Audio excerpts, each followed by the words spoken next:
श्री कृष्ण जी कहते हैं, अगर तुम अपने जीवन को सफल बनाना चाहते हो तो जान लो जीवन का असली रहस्य श्री कृष्ण केवल एक देवता ही नहीं बल्कि एक महान प्रेरणा स्रोत भी हैं। उनका जीवन हमें सिखाता है कि कैसे कठिनाइयों का सामना करके जीवन में सफलता प्राप्त की जाए। उनके उपदेश कर्मयोग, भक्ति और ज्ञान का संगम है। कर्मयोग, बिना फल की चिंता किए कार्य करो। श्री कृष्ण ने गीता में कहा, कर्मण्येवाधिकारस्ते मां फलेषु कदाचन। इसका अर्थ है कि हमें अपने कर्तव्य का पालन करना चाहिए, लेकिन फल की चिंता नहीं करनी चाहिए। यदि हम सच्चे मन से मेहनत करते हैं तो सफलता अवश्य मिलेगी। यह सीख हमें जीवन के हर क्षेत्र में लागू करनी चाहिए, चाहे वह पढ़ाई हो, नौकरी हो या व्यापार। दूसरे सकारात्मक दृष्टिकोण बनाए रखें। कुरुक्षेत्र के युद्ध में अर्जुन जब निराश हुए तब श्री कृष्ण ने उन्हें हिम्मत दी और उनका मार्गदर्शन किया।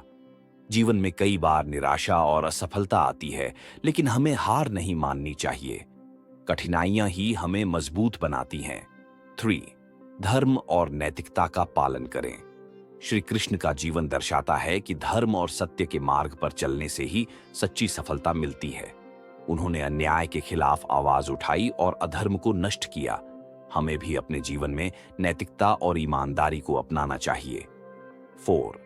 धैर्य और विश्वास रखें। महाभारत युद्ध में श्री कृष्ण ने अर्जुन को विश्वास दिलाया कि सत्य और न्याय की जीत होगी।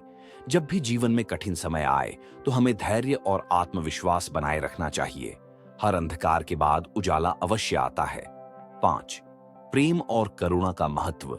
श्री कृष्ण का प्रेम केवल राधा के लिए नहीं था, बल्कि उन्होंने सभी भक्तों को प्रेम और करुणा का संदेश दिया। हमें भी अपने परिवार, मित्रों और समाज के प्रति प्रेम और सहानुभूति रखनी चाहिए। श्री कृष्ण का जीवन हमें सिखाता है कि सच्ची सफलता केवल धन और प्रतिष्ठा से नहीं, बल्कि अच्छे कर्मों, सत्य, धैर्य और प्रेम से मिलती है।